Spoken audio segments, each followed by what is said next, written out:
Avez-vous déjà entendu parler du concept de mariée virtuelle aux Philippines?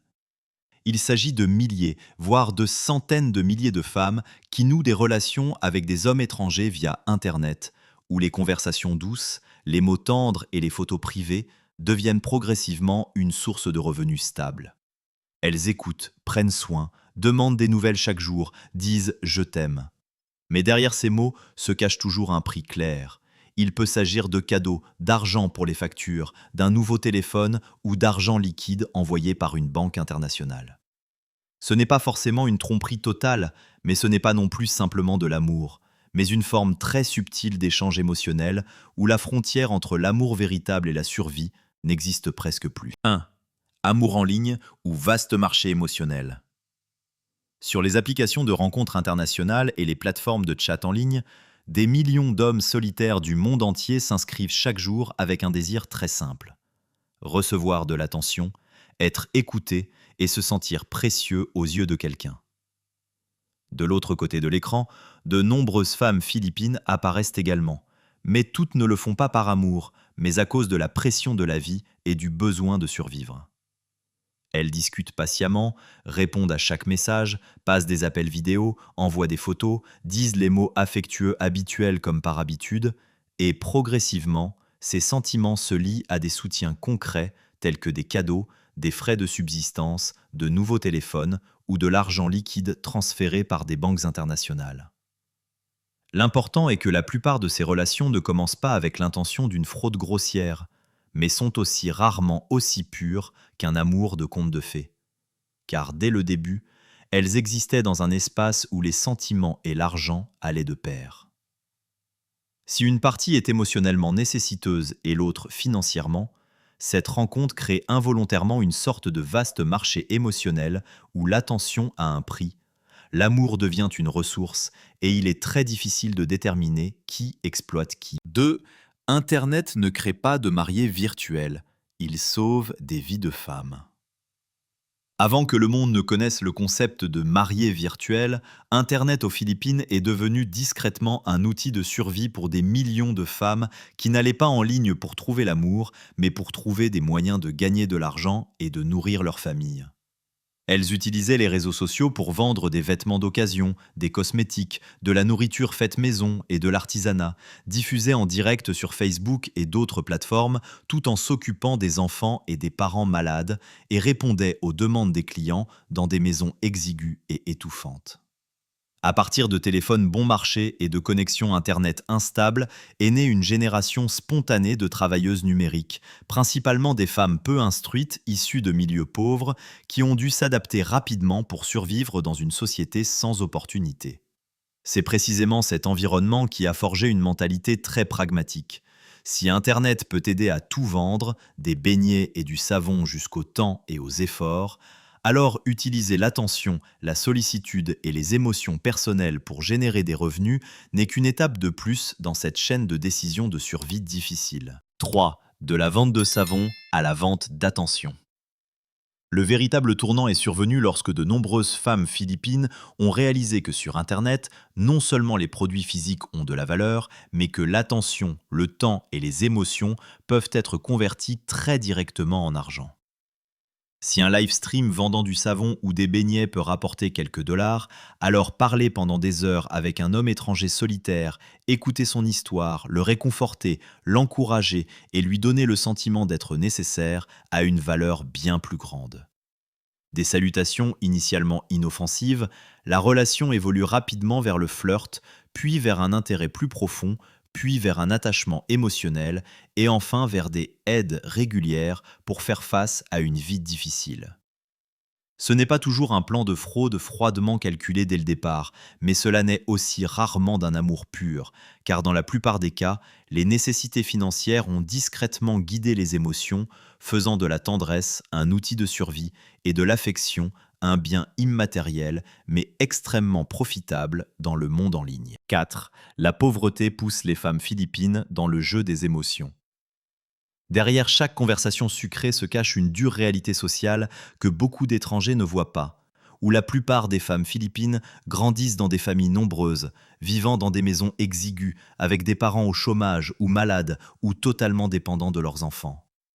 Dès leur plus jeune âge, de nombreuses filles ont dû assumer la responsabilité de s'occuper de leurs frères et sœurs plus jeunes, de cuisiner et de travailler tôt, devenant involontairement le pilier économique alors que les opportunités d'éducation et de développement personnel étaient extrêmement limitées.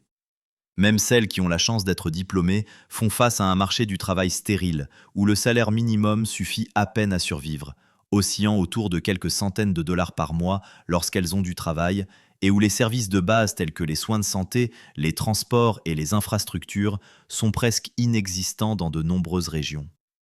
Dans ce contexte, lorsqu'Internet est apparu, que ce soit via des téléphones bon marché ou des cybercafés de fortune, de nombreuses femmes ne l'ont pas vu comme un divertissement, mais comme l'unique bouée de sauvetage, et chaque opportunité pouvant apporter de l'argent, même par la vente d'attention et d'émotion, est rapidement devenue un choix inévitable. 5.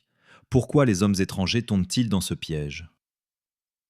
À l'inverse, l'explosion de ces relations en ligne ne pourrait exister s'il n'y avait pas une très forte demande de la part d'hommes étrangers, en particulier des hommes occidentaux, qui se sentent de plus en plus perdus dans les relations au sein de leur propre pays. Beaucoup disent être fatigués des relations instables, du manque de soins, du manque de respect et de la compétition constante ou de la nécessité de prouver leur propre valeur, alors qu'en discutant avec des femmes philippines, ils reçoivent de la tendresse, de l'attention, des éloges et le sentiment d'être nécessaires chaque jour. L'image de la femme traditionnelle qui valorise la famille n'a pas peur de montrer ses sentiments et est prête à placer l'homme au centre de ses préoccupations, permet à beaucoup de se sentir à nouveau vivants. Et si l'on ajoute l'avantage linguistique, puisque les femmes philippines parlent couramment l'anglais, la barrière de la communication disparaît presque totalement.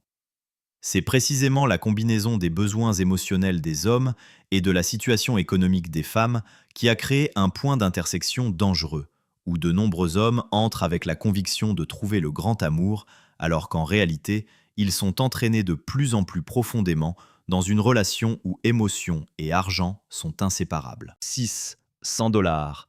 Amour ou investissement très rentable. Quand tout est pesé sur la balance coût-bénéfice, de nombreux hommes étrangers se persuadent rapidement que ce qu'ils dépensent aux Philippines n'est pas de l'exploitation, mais un accord raisonnable. Aux États-Unis ou en Europe, un simple rendez-vous peut coûter des centaines de dollars, alors qu'aux Philippines, la même somme suffit pour payer le dîner, l'hôtel, les excursions, et il en reste même pour aider la famille de la jeune fille. Pour eux, c'est un investissement qui donne le sentiment d'être aimé, soigné et apprécié, tandis que pour de nombreuses femmes, cette somme peut changer complètement la vie de toute la famille pendant de nombreux mois. C'est précisément cette différence abyssale qui déséquilibre la relation, car tandis qu'une partie a le sentiment de ne pas donner beaucoup, l'autre y voit une occasion rare d'échapper au cycle de la pauvreté, et ainsi la frontière entre l'amour véritable et le rôle de portefeuille mobile commence à devenir plus fragile que jamais. 7. Live stream, karaoké et amour virtuel payé en argent réel. Dans le monde en ligne des Philippines, il n'est pas nécessaire d'être célèbre ou exceptionnellement belle pour gagner de l'argent, car un téléphone, une connexion Internet et un peu de charme dans la conversation suffisent pour commencer.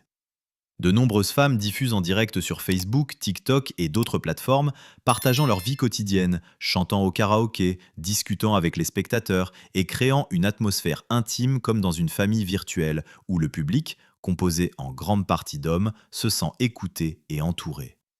Le karaoké est une partie presque sacrée de la culture philippine, allant des villes aux villages les plus pauvres, et aujourd'hui, c'est aussi devenu un outil pour gagner de l'argent, car chaque chanson, chaque sourire peut être échangé contre des cadeaux virtuels convertibles en argent réel. Dans ces émissions, la frontière entre divertissement et manque affectif s'estompe progressivement, lorsque certaines filles nouent activement des liens profonds avec certains spectateurs fidèles, tandis que des hommes solitaires s'enfoncent de plus en plus dans des sentiments d'attachement, d'amour et le désir de vouloir aider davantage. 8. Tout n'est pas escroquerie, mais la naïveté est un suicide. La réalité montre que toutes les relations en ligne avec des femmes philippines ne se terminent pas en tragédie, car il existe de nombreuses histoires vraies de couples qui se sont rencontrés via Internet, se sont aimés sincèrement, se sont mariés et ont construit une vie stable dans un autre pays où la femme a pu soutenir sa famille à distance, élever des enfants, avoir un foyer et un avenir plus clair. Pourtant, parallèlement à ces belles fins, il existe un côté sombre indéniable, car les formes d'escroquerie sentimentale, également appelées arnaques à l'émotion, deviennent de plus en plus sophistiquées, avec des relations construites sur des mois, voire des années, uniquement pour soutirer de l'argent et disparaître sans laisser de traces. Il y a des hommes qui ont vendu leur voiture, épuisé leurs économies, contracté des dettes, tout cela parce qu'ils croyaient épouser la femme de leurs rêves, pour découvrir ensuite que la personne qu'ils aimaient n'a peut-être jamais existé telle qu'ils le pensaient. Par conséquent, le phénomène de la mariée virtuelle aux Philippines ne peut pas être simplement étiqueté comme bon ou mauvais, car il évolue sur la fine ligne entre survie et tromperie, et la question finale doit être laissée à chacun. S'agit-il d'une forme d'exploitation émotionnelle, ou est-ce seulement une manière pour des personnes dans le besoin de tenter de trouver une vie meilleure ?